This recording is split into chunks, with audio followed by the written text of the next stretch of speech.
In this world we live and work in, Wi-Fi is always changing and advancing. Improvements in speed, security, range, filtering and more. We know that you have customers that are at each end of the spectrum. One location wants to get by with the wireless router they've had for years, or the one they rent from the cable company, while another location has the best, latest and greatest on the market. As we bring our equipment into their home or business, how do we know it will work with the equipment they have? The answer is found in knowing what features will cause issues with our products, not necessarily the equipment itself.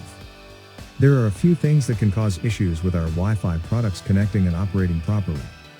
The first is frequency or band. All of our Wi-Fi devices will operate on 2.4 GHz. While some are capable of 5 GHz, it doesn't give us the range we need.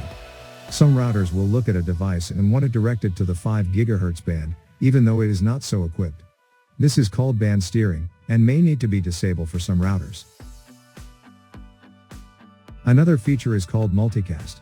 Multicast is usually disabled on commercial networks, however, it is a feature that is used by our devices and should be left enabled. Security is important for every Wi-Fi network. We recommend and support the WPA2 and WPA2 PSK security scheme. With the newest routers, they are being certified with WPA3 security. The Wi-Fi Alliance knows that this scheme is currently not compatible with a lot of existing wireless devices, therefore, you may need to choose another setting until wireless chipsets catch up. Another option that needs to be disabled in networks for all of our devices to work together is called device isolation. With this feature enabled, the devices on the network will not be able to communicate directly to each other, such as Pro Series and its Wi-Fi touchscreen keypads.